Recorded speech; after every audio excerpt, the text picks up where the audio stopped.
I'm Dave Baker. And I'm Andrew Price. Welcome to Deep Cuts, the podcast where we pick an obscure topic and walk you through the ins, the outs, and the nitty-gritty, so that you can appear like an interesting and idiosyncratic person at your next forced social function. Today's topic is... Lonnie Johnson.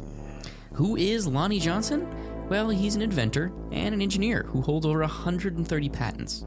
He's worked for NASA and the Air Force, contributing to many scientific advancements. He's also the person who created your childhood.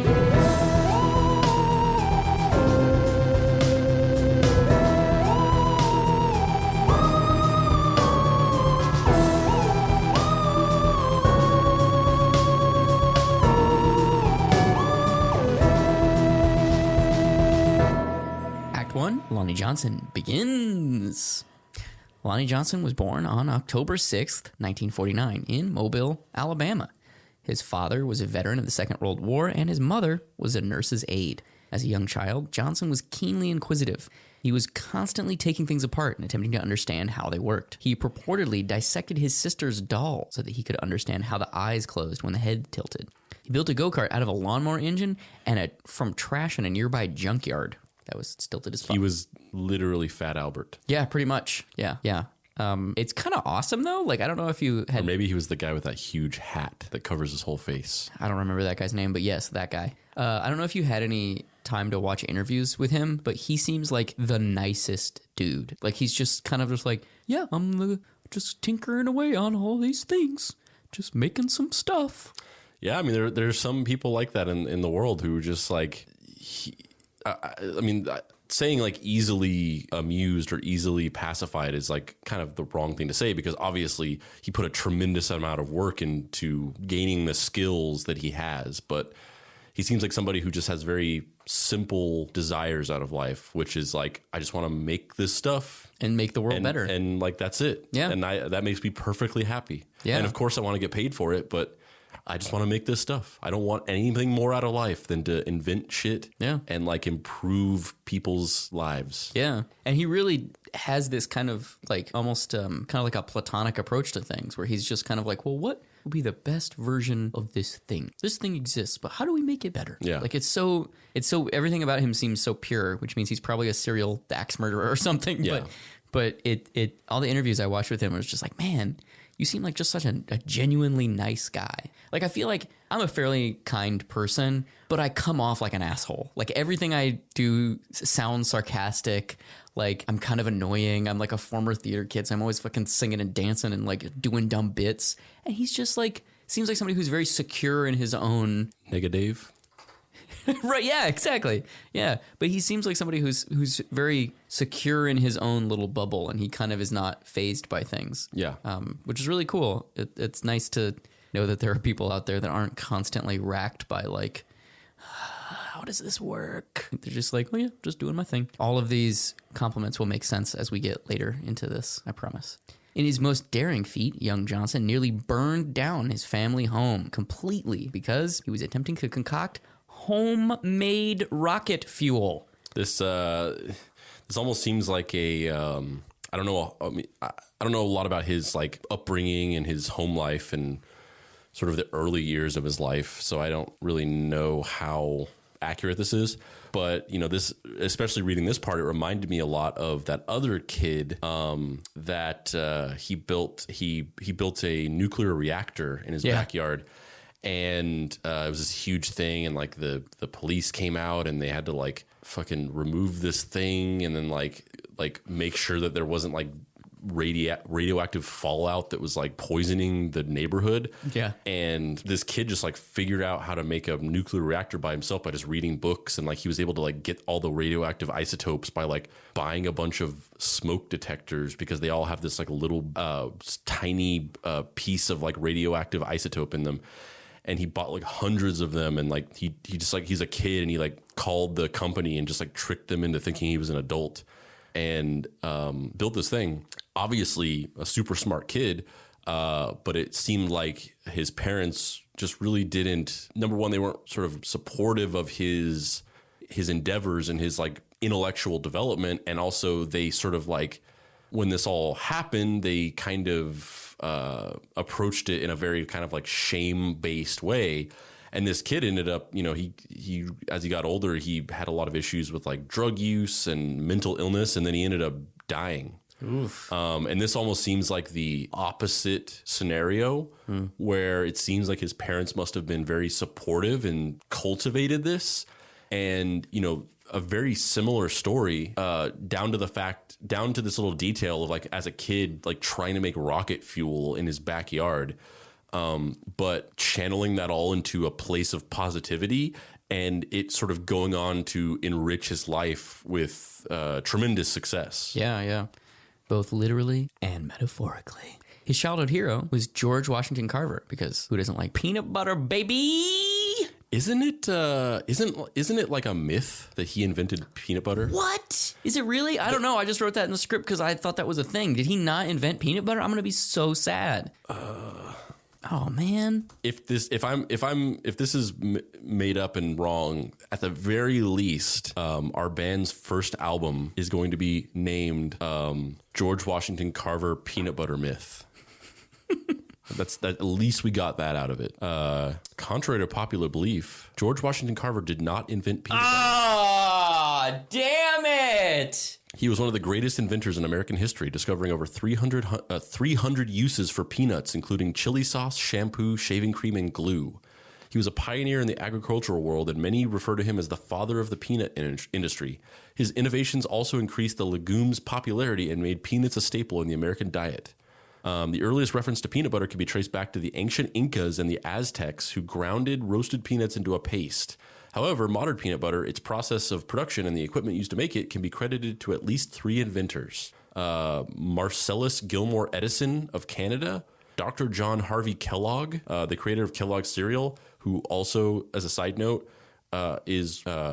was obsessed with little boys masturbating in the 50s. Yeah. And due to his funding of political propaganda lobbies, created the myth of having to shower every day, because doctors believed that the reason why kids were masturbating is because they were dirty and it was causing them to like scratch themselves, which led to arousal, which led to jerking off. And so they created this whole propaganda campaign that you had to shower daily in order to be clean and healthy, because they thought that it would lower the masturbation rate, even though it actually skyrocketed it, because that's the best place to do it. That is so crazy. I've never heard that before. And before that, people only showered like 2 or 3 times a week. And you're actually not supposed to shower daily because it's bad for the natural oils on your skin, which can lead to premature wrinkling and visual aging if you shower too much. Man. And that was all because Dr. John Harvey Kellogg was just weirdly obsessed with little boys jerking off. JHK, that piece of shit, JHK. Yeah, but he is partially credited for, I feel like we're going to have to do an patenting the process for creating peanut butter from raw peanuts. And then lastly, Dr. Ambrose Straub of St. Louis, Missouri. Ambrose Straub is not a real person. For patenting the peanut butter making machine. Ambrose Straub is a fucking pseudonym. Yeah. That guy's name is Jerry Smith. They're all credited for like different parts of the. So the first guy, Marcellus Gilmore Edison, in 1884, he patented peanut paste, the finished product from milling roasted peanuts between 2 heated surface. Old Dirty John Jerkoff Kellogg patented the process of creating peanut butter from raw peanuts, and then Jerry Smith, or whatever you said, patented a peanut butter making machine.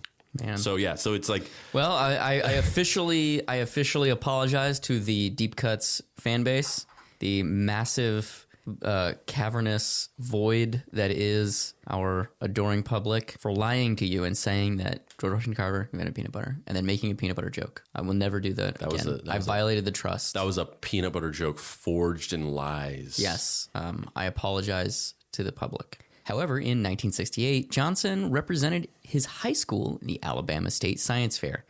He was the only African-American student at the competition. His project? A robot, a full-on robot named Linux, which used compressed air to power itself. He took first place. Also, for proving that it could love.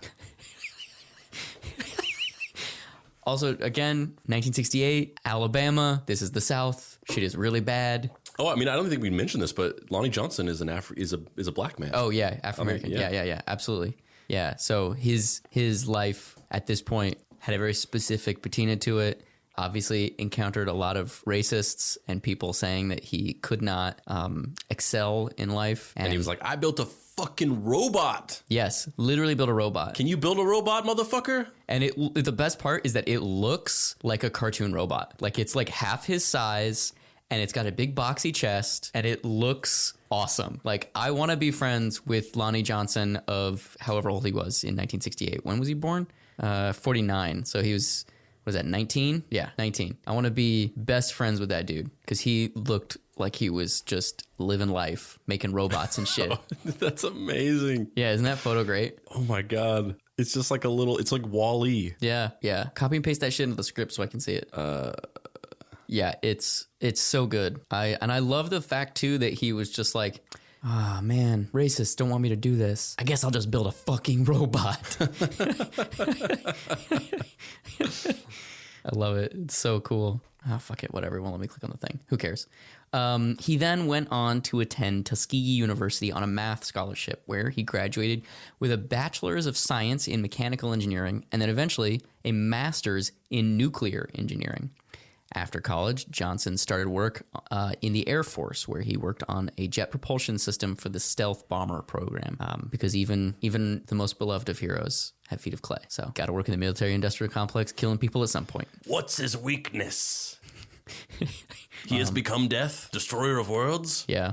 After this, Johnson went on to work for NASA, where he killed decidedly less people. I'm joking. I don't actually know if the stealth bomber was actually used to kill people. I think it was mostly used for reconnaissance. But regardless, after this, Johnson went on to work at NASA, where he took part in the Jet Propulsion Lab, harnessing nuclear power sources to fuel the Galileo mission to Jupiter. Johnson first came up with the idea for the invention that we're about to reveal while working in the Air Force. So what is the invention? We have this genius. He created rocket fuel in his backyard as a child. He made a fucking robot to fly in the face of adversity. And the robot is proof of interracial friendship because the robot is made of white plastic. Yeah. He said, "Fuck you, white people. I'll make my own person to hang out with." The first words that the robot said were, "Race is a social construct."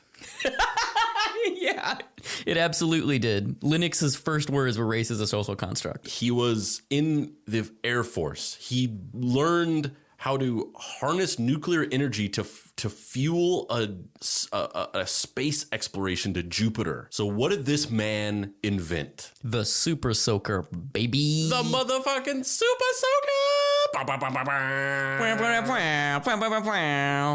Yeah, it's fucking crazy.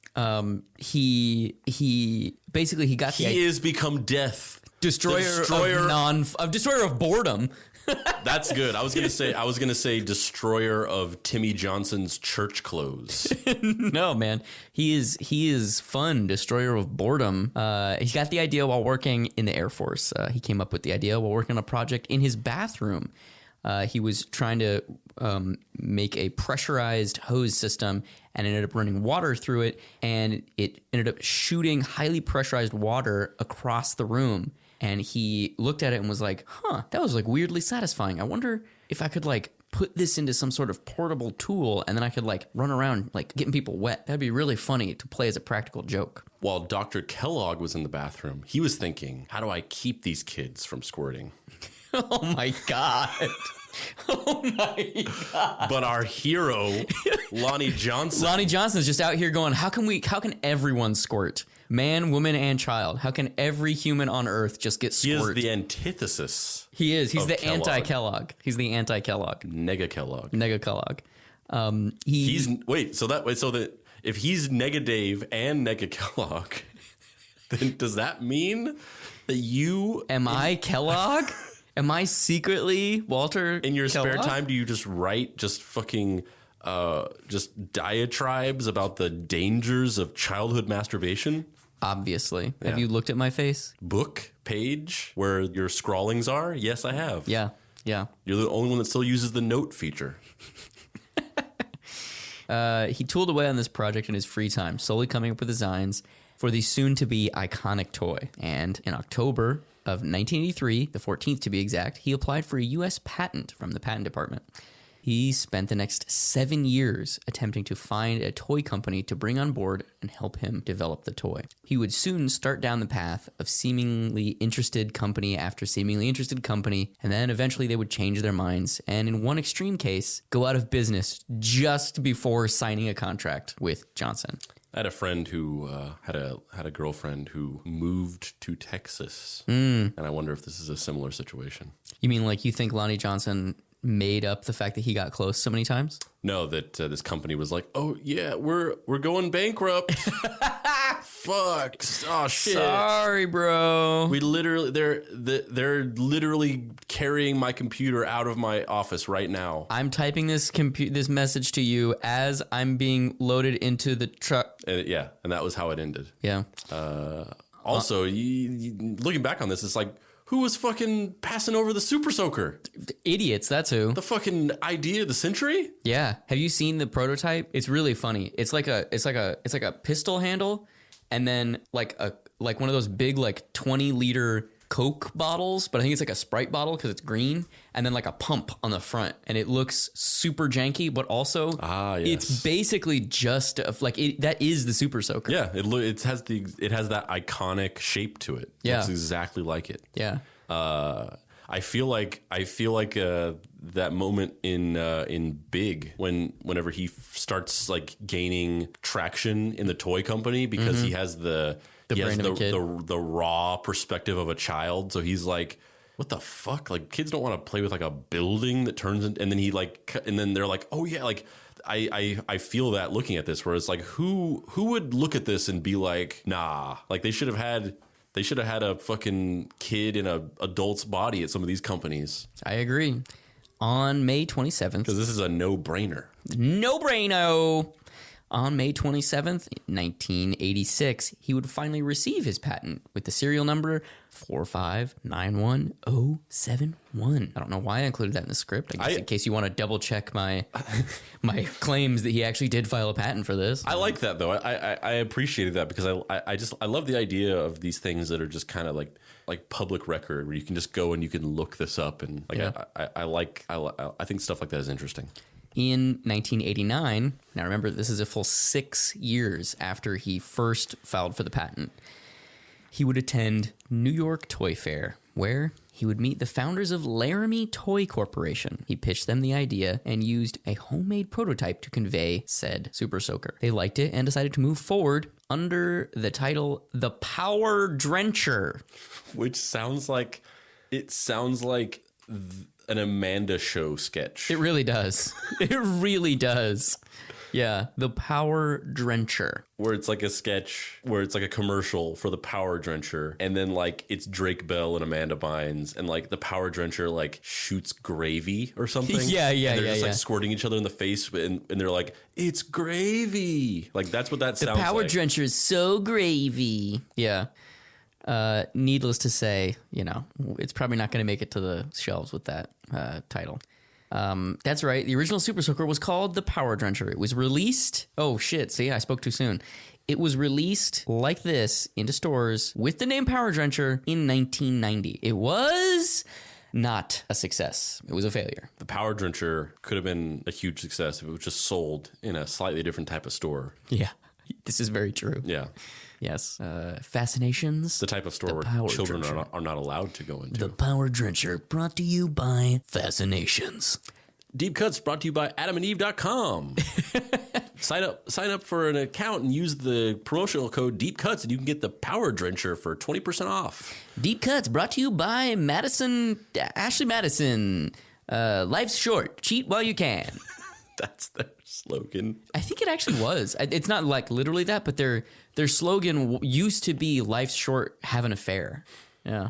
Life's short. Do the dumbest thing that any person could do in the history of this world, and literally leave a receipt paper trail for your adulterous affair. Yeah. Why not? Why not be like Ashley Madison? Life's short. Be honest with those around you and tell them that you don't like them anymore, and separate yourselves, and then go have as many consensual relationships as you'd like, as opposed to being a duplicitous piece of shit.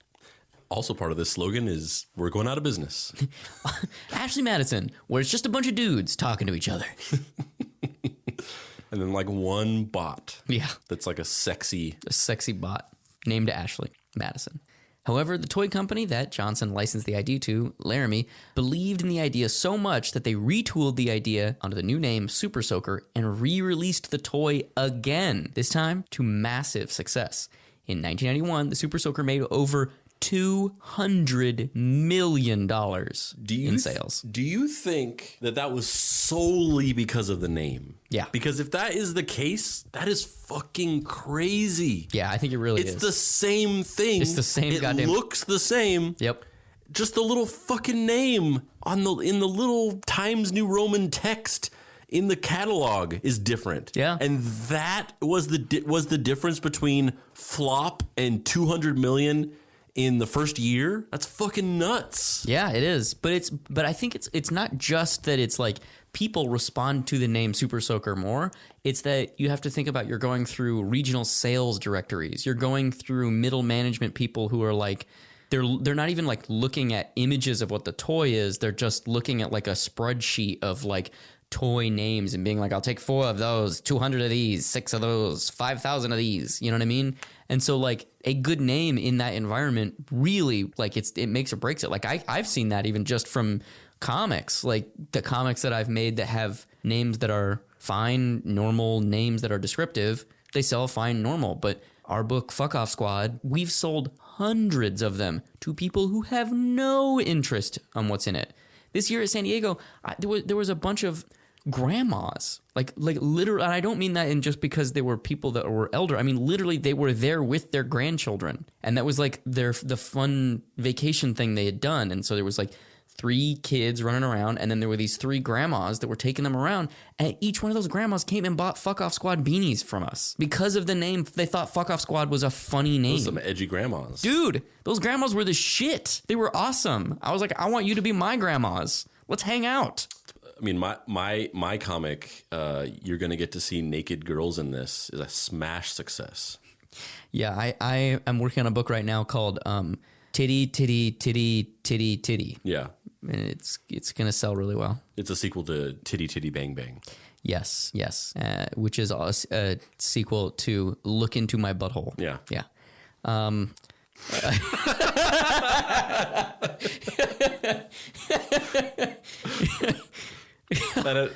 That had to wash over us. Yeah. I think we both simultaneously realized how not good, ridiculous that was. We were both just like in unison, mentally like, no, I did not enjoy any of that. Those things that just came out of my mouth. No. With the Super Soaker tearing up the charts, Johnson decided to turn his attention to what's next. He had an idea for another toy, one that we haven't discussed yet, a toy that would define many people's childhoods in a similar fashion to the Super Soaker. In 1996, Lonnie Johnson received another patent for a pneumatic launcher for toy projectiles and the like. Any guesses what it was? Well, this toy was eventually titled the Nerf Gun. What? That's right. The guy... He invented the Nerf Gun too? That's right. Lonnie Johnson not only created the Super Soaker, but also created the fucking Nerf Gun. The Nerf Gun. This is crazy. This guy was the real Santa Claus. This guy was the real fucking Santa Claus. Yeah. You know how there was the Black Santa in Walgreens? Yeah. That was the real one. Yeah. Lonnie Johnson was the Black Santa. All along. Yeah. Yeah. But he's the version of Santa that goes by that saying, give a man a fish, feed him for a day, teach a man to fish, feed him for a lifetime. He wasn't just bringing toys. He was fucking inventing shit. Yep. He was inventing handheld projectile devices to make young children freak the fuck out and lose their minds all the time and then get their toys taken away and then start crying and then have their parents be like, fine, fuck it, whatever, and give them back the toys. He invented the mutually assured destruction that occurred on the streets of your neighborhood when, like, from week to week, it was like, who's going to have the biggest fucking Super Soaker ever? Yep. It starts out with the regular Super Soaker, and then you get that big one with the fucking spinning chamber, and then it all culminates in when the richest kid comes out with the fucking backpack. Yep. The fucking water tank backpack. Yep. And you're just like, he won. We're fucked. Yeah. We're fucked. We are not going home dry today. Nope. Not happening. Growing up in Arizona, this was a way of life. Yeah. Because the only way you could go outside was with a Super Soaker, and 9 times out of 10, you had to shoot yourself with the Super Soaker to not die of dehydration. Yeah. It was like a weird, like, anti-suicide. Yeah, yeah. Life was good for Lonnie Johnson. The 90s, man, he was riding high. Millions and millions of dollars, all kinds of success. 2 massively successful. This guy is the Elvis Presley of children. Yep. Yeah, things were good. He's the real Walt Disney of little kids. Yeah, Walt Disney. The one that they don't know about. The one that's operating in the background, and you don't really realize it. Yeah, yeah. Lonnie Johnson. I could live without Mickey Mouse, but fucking Super Soakers and Nerf guns? Yeah, dude. And unfortunately, this is the point in our story where everything takes a dark turn.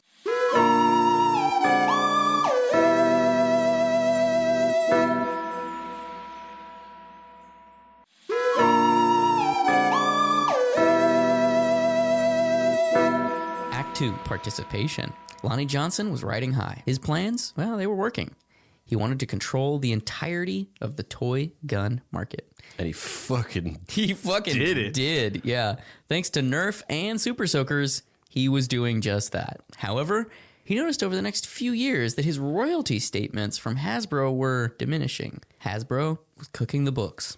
They weren't including him on the proper percentages for the Super Soaker, which was nearing $1 billion in sales. So what did he do? Our boy, Lonnie Johnson, nicest dude on the block, sued. Sometimes you gotta sue. Sometimes you just gotta sue. Normally in a situation like this, it's David and Goliath. It's a case of, there's no way we're going to win, but let's prove a point. Well, Lonnie Johnson, he was a different story. Even though Hasbro had been underpaying him, he was still a very wealthy man.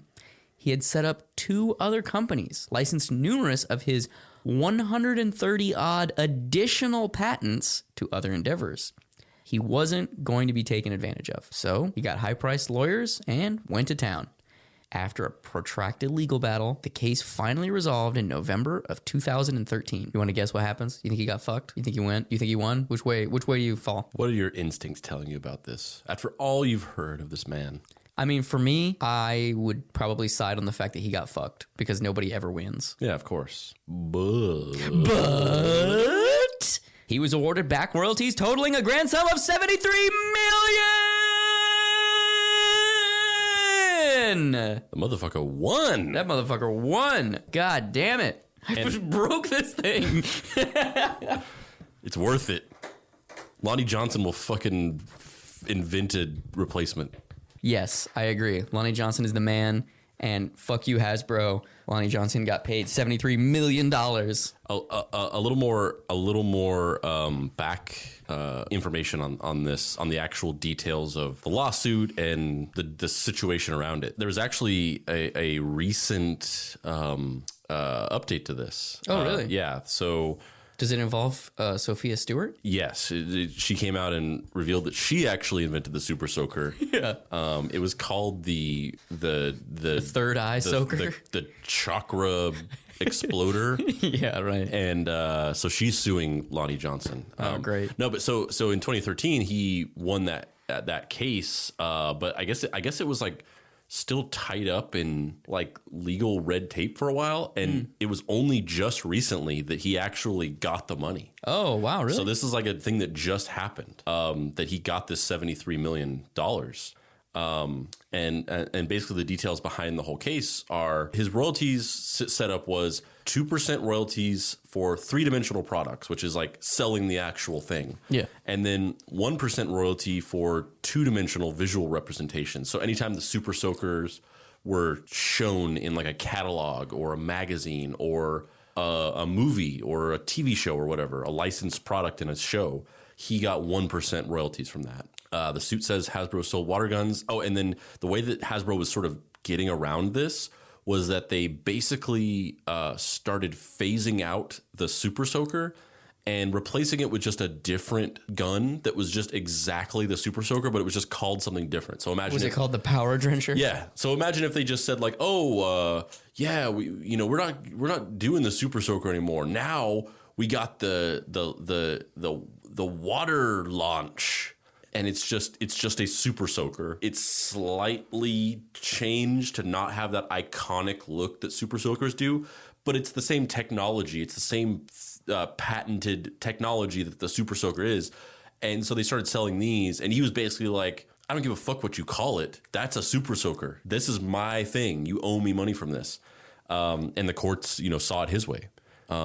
So he was awarded all this back royalties from these years that Hasbro was underreporting revenue and also kind of trying to get around it by making a different product that was like supposed to be not a Super Soaker, but it just blatantly was. Those motherfuckers. Yeah. They're out here. They're like, no, this bulbous ass fucking cartridge on the back of this stupid fucking neon orange gun, it's a water launcher. Yeah. It's not a Super Soaker. It's a water launcher. Fuck you, Hasbro. Fuck you, Hasbro. Also, where's my Super Soaker connected cinematic universe? We don't care about Transformers no more. Yeah. We don't care about G.I. Joe no more. Give us a Super Soaker Nerf movie. Dude, where's the anthropomorphized, googly-eyed Nerf gun movie? It's like E.T. We got an emoji movie starring T.J. Miller as an emoji. Starring Patrick Stewart as a literal piece of excrement? And we don't have a Super Soaker movie? Look, I'm just saying, give me my Super Soaker versus... Starring Bokeem Woodbine as the Super Soaker? I actually know him. Oh, yeah? Yeah. Yeah, he worked on a short film that when I first moved to LA, he was like, there was this web series called Agent 88. It was like a really silly, what if James Bond was an old lady and Bokeem was in it. And so you're saying he was very nice. You're saying that we are going to make the Super Soaker movie with Bokeem Woodbine. I think as so. The Super Soaker. I think so. Yeah. I mean, what else is he doing? Being in Spider-Man? Fuck that. Fuck that. Bokeem, look at this. Look at this gun. Do you see this gun right here? This is going to be you, my dude. This Super Soaker that's bringing joy to millions. This is you. Hit me up, Bokeem. I know you still got my email. Time to get soaked. That's the end line of the movie trailer. Yeah. Time to get soaked. And then you do a Nerf movie starring Melissa Benoist as the Nerf gun. Yeah. And then you cross them over. Yeah. Yeah. The SSNG and her cinematic tagline universe. is she shoots somebody and then she goes, I guess he picked nothing. That is exactly what it is. How did you know this? I was literally going to say those exact words. Because that's the only thing that could be said. Melissa, that's why. Melissa, we both know you got our email addresses. Let's do this. Bokeem, Miss Benoist, Bokeem V Benoist, Dawn of Soakage. We're here for it. We're in deep. There's no way that you can. We're going to be as rich as Lonnie Johnson from this. Probably not, but maybe. Since then, Johnson's companies, Johnson R&D, Acceleron Solid State LLC, Johnson Electromechanical Systems LLC, and Johnson Battery Technologies Inc. have made large advancements in the areas of green energy and battery production. I love these names of these companies because while he is a brilliant inventor and scientist and engineer, you know that he named these names because he's a fucking nerd and they sounded cool to him. No shit. Johnson Acceleron Solid State LLC. That sounds like an evil business from like a fucking shitty 70s Marvel comic. Yep. Yeah. Johnson Electromechanical Systems LLC. I'd like to work there. JEMS. JEMS, bro. Where do you work? I just work at JEMS. Yeah. I mean, if this said he founded fucking Cyberdyne, I wouldn't even bat an eye. I mean, Cyberdyne sounds more fake than Acceleron. Acceleron doesn't sound like a real fucking company. Yeah. But it is. And they have hundreds of patents. Yeah. Which he controls, and they make him rich as fuck. Because they're not just dumb, shitty. This whole story is just so... I'm so gobsmacked by it because I work in an industry of just like fucking flim-flammery. There's just nothing is real. Like the tech bro industry, it's just people like making money off of like literally nothing. Well, I mean, that's what it says on your business card, right? It says Andrew Price, professional flim flammist. Yes. And it's just it's like so crazy to read this and just be like, he's like invented like these actually useful substantive things that genuinely improve the world. He deserves every fucking dollar that he gets. Yeah, I agree. He's worked to develop clean energy engines, batteries, and propulsion systems to help the betterment of mankind and battle the oncoming climate crises. I think this is great, man. He's like real life Tony Stark, but without the bullshit, like problematic backstory. He's the best. I want Lonnie Johnson to be my friend. I don't know if we'd actually have anything in common because he's a fucking genius and I'm a fucking comics nerd over here in the corner being like, bah! But he seems like a super nice dude and also super soakers. He's got $73 million. Yes, he does. On top of all the millions of dollars that he has for the other stuff. So I feel like we can now move into a new area of this conversation, one that is a little bit less Lonnie Johnson is the shit, even though Lonnie Johnson is the shit. I have some questions for you. One, does the cultural prevalence of Nerf guns and super soakers serve as like a subconscious military propaganda? Like, does it condition people to be okay with guns and or police officers having giant fucking assault rifles? I'll answer in this way. Whenever I was a kid, I had not only all these types of guns, but I also had like cowboy cap guns, the kind where it's like the little, revolver, and then you stick that little roll of like the little things in it, and then you pull the trigger and it pops them. With the holsters, I played cowboy all the time. Had tons of super soakers, tons of Nerf guns, played with kids, was fun. Whatever amount of normalizing of like the military industrial complex that had as an effect on me or my friends, I don't know. I don't feel like it's had an overt conscious effect on me. I don't like guns. I don't ever want to be around a gun. I get nervous anytime I was at my friend's house years ago and he's like a gun nut and he like took out his gun and was like showing it to us and it was like not loaded at all. But I was just like, I don't want to be in here. But whatever unconscious effect it might have had on me, I can't say. I don't know, but I don't feel like it's had a conscious overt effect on me. But what I will say is I don't want my son playing with guns. We don't like him having toys. I get angry and annoyed whenever we like go visit my family and he'll like play with my nephew, and my nephew will play like violent gun-based games with him or games that involve killing. I get really annoyed by it because it's just like, as he's getting older, it's like, and not that you should shelter kids indefinitely, and the part of life is going out of your comfort zone and being sort of responsible for your own development and not just being sheltered by your parents. But as he's getting older, my ability to sort of curate his environment is getting harder and harder, and it's getting more and more out of my hands. And that's, kind of frustrating and scary for that to happen and just kind of be like, yeah, once he starts going to school, like they're just going to play these games and there's literally nothing I can do about it. But, for the time being, as much as I kind of like my knee-jerk reaction is like not to want to censor things or like restrict things from people being able to like have them. And as much as I'm just like, it's a fucking super soaker. Who cares? In actual practice with my son, I just don't, I don't want him playing with guns. Because I just really I don't want exactly what you're talking about, exactly the question you're asking. I do not want him to internalize violence like that. Which is, there's a lot of cognitive dissonance that goes into it because I grew up watching like violent as fuck movies, action movies and horror movies with just graphic violence, graphic gore, loved and love every fucking second of it. Huge fan. And I would not have wanted to be restricted or prevented from watching that kind of stuff when I was a kid. But as a parent, I'm just like, no, I don't want him being exposed to all this violence and shit. It's like terrible. And so, I don't know what that means, because I feel like I feel like it didn't have that negative of an effect on me personally, but maybe it did in subconscious ways that I can't really recognize. And also there's that fear of like, yeah, I turned out fine, but that still doesn't reassure me that he's going to make the right decisions and go through the same kind of mental development that I did.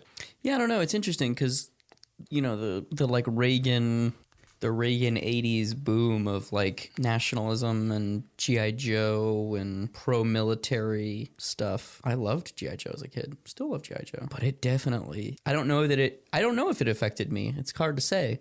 But I will say that I know that it did affect a lot of people, and a bunch of people I knew that were really into G.I. Joe as a kid went into the military, but also there's not all that many options in Arizona, so a lot of people I knew went into the military to just try and get out of Arizona. So it's hard. I don't know. Let me ask you this. Do you think it would be different culturally if they were not referred to as guns? Yeah, I mean, the Super Soaker, and I guess the Nerf gun as well, are the best candidates for that. Of like they're vaguely gun shaped, but they're not literal approximations of guns like a real toy gun is, like those cap gun revolvers, or like a toy handgun, or like when you get a little cop and robber set or whatever. Like those are just literally like, this is a 1-to-1. So this is supposed to be a killing device. Yeah. Nobody's getting killed by a Super Soaker. Super Soakers and Nerf guns are like gun shaped vaguely, but they're really Nerf not guns more supposed to be like, they're not, it's not like this is a gun. It's like, this is a water squirting device, and this is a dart shooting device. So they're a little bit more removed from that, where, yeah, it could be sort of maybe disassociated from that. And it's like, if they were presented and branded in a different way, because obviously kids utilize them as a gun approximation. Yeah. When you're playing water, you're pretending like you're killing each other. You're pretending like you're in a war or whatever. Yeah. But if they were presented in a way, and if they were introduced differently to kids, and if kids internalize them differently, I think you could get away with those toys sort of existing in a different mental space and not being thought of as a gun, but just as a water squirter or a dart shooter. Mm-hmm. Yeah, I don't know. These are all very interesting topics to me, and I don't know that I have a fully crystallized opinion. I think I could kind of be convinced either way. I think there is something very terrifying about our cultural recreation being. And I did it too. Like when I was a kid, you cops and robbers, cowboys and Indians, whatever the antiquated, anachronistic title of the game is. It's us versus them. You're playing us versus them. Choochie Woochies and David Burns. Yes, it's definitely a Choochie Woochies and David Burns.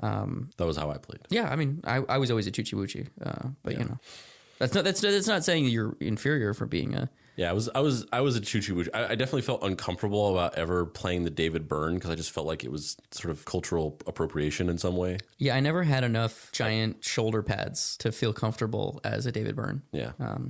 Yeah, I don't know, man. I don't know. It's a complex conversation, how art interacts with society. And I don't know that I have a concrete, codified opinion of how I feel about it. But I would say there's one thing that I think we can probably both agree on. But I will ask you this in the form of a question. Do you think that Lonnie Johnson would be a bigger staple culturally in America if he were white? Going back to the Sophia Stewart episode, this is both an example of a real legitimate person who really created something and then had some element of that stolen from them. But it's also simultaneously an example of that happening, but then the person actually receiving justice and the courts saying, like, you're right, they stole from you, give them the money. So it's simultaneously a real example of that kind of adversity and oppression against, whether you say it's against a black inventor or just a small independent inventor who was taken advantage of by a large corporation, and you don't even add the racial element to it. It's a real example of that, and it's also a success story for that type of story, as opposed to the Sophia Stewart story where it's an example of an outrageous lie and then just this weird societal gaslighting. And I really think that she was and is manipulative in the way that she co-ops and appropriates this concept of black creators being stolen from and taken advantage of by large corporations / white society. In the same way that she co-opted that and utilized it for evil. I think that it's a real thing that exists. Otherwise, why would she have used it as a Trojan horse, I guess?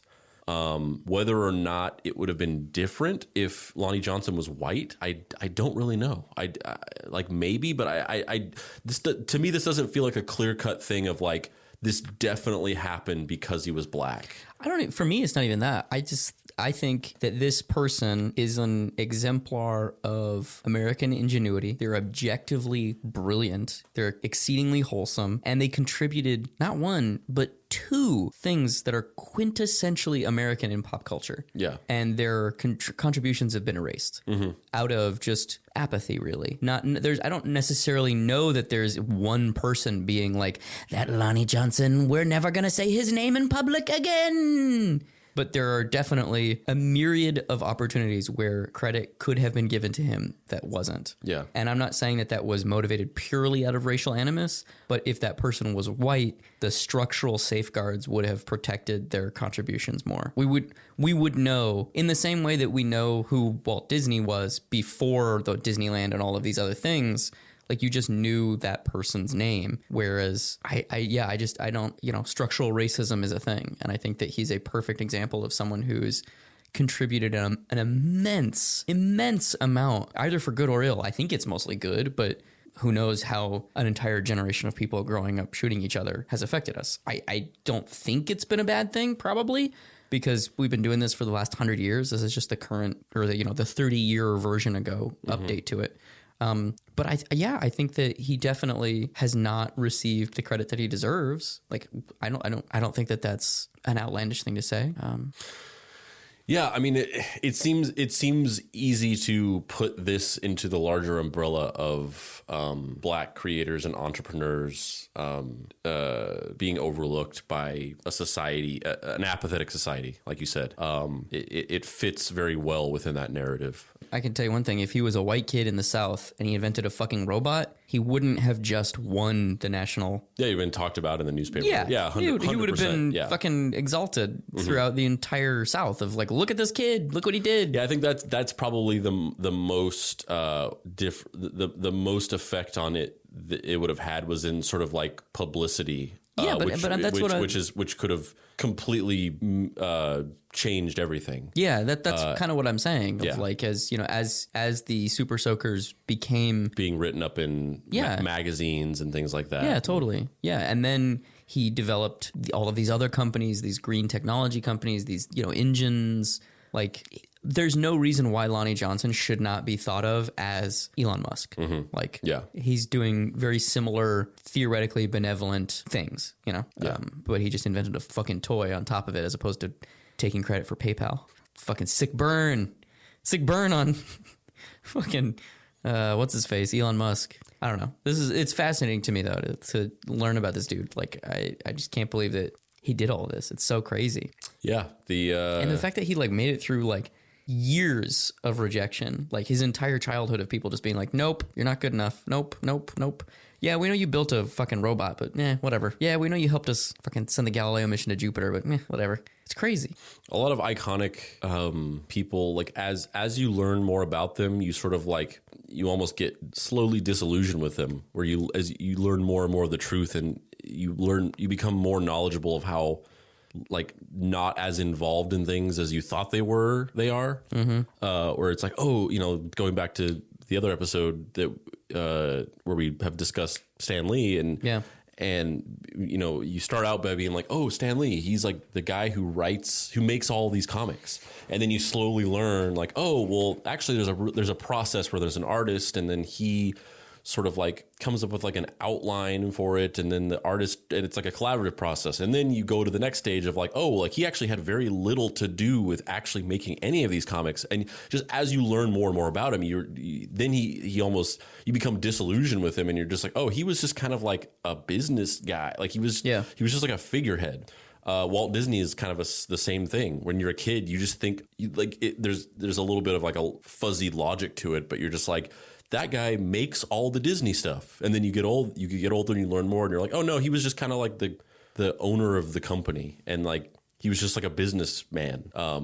There's tons of other examples. Elon Musk, going back to him, it's like, oh, Elon Musk, he's this fucking genius guy who makes all these crazy things, and he's trying to revolutionize society. Not really. He's like kind of just a figurehead for a couple companies, and they're the ones that are actually doing the work. And he's just kind of a CEO, outward facing guy who, like, he's kind of like a hype man. He's like the Flavor Flav of Tesla and SpaceX and all these things. And, you know, he's not even really that rich. He's really just kind of like this weird business celebrity guy. Lonnie Johnson is kind of like the direct opposite of that, where just the more you learn about him, the more he just becomes the platonic ideal of the holistic creator of something. Like he really made these things. And not only did he didn't, if he had just only invented the Super Soaker, he would still be fucking badass. Yeah. But he invented Nerf and the Super Soaker, and then that was just kind of like icing on the cake for a bunch of like real practical inventions that he's made that are, you know, not as exciting or cool, but are more philanthropical or at a humanitarian level. Which is funny too, because it's that was his plan. That's the thing that's so crazy about it, is he's like, I want to make clean energy sources. I want to make batteries that don't destroy the environment after we're done using them. I want to make engines that don't put out combustion exhaust. And he was like, I have all these ideas, but no one wants to listen to me. I'm going to make a toy, and the toy is going to be so successful that I'm going to be able to convince people to listen to my other ideas because of this toy.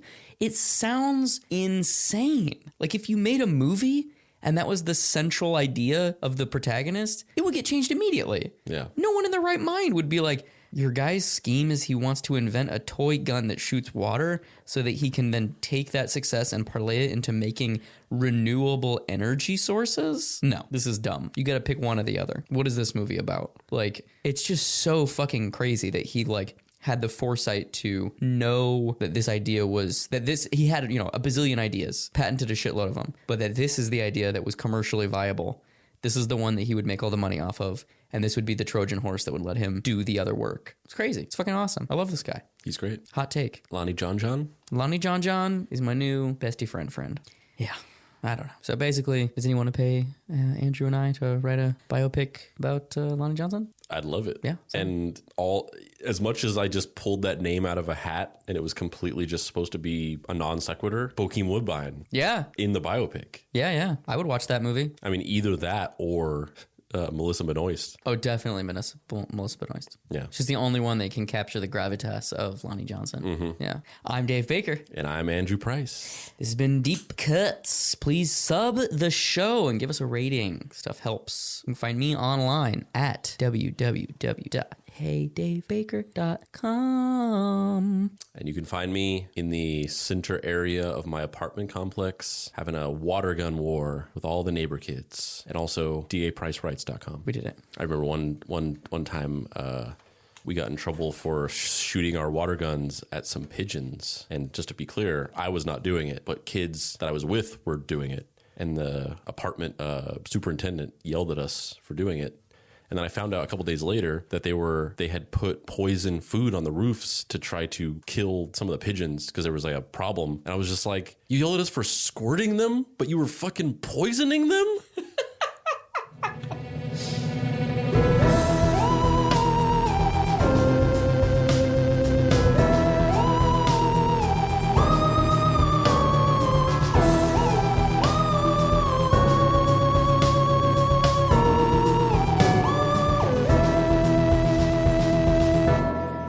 Deep Deep Cuts is a production by Boy Genius Media. If you'd like to find this show and others like it, please visit boygeniusmedia.com or deepcutspod.com. If you want to join in on post-episode discussions, please join the Deep Cuts Podcast Facebook group. Finally, subscribe to our YouTube channel for additional video content.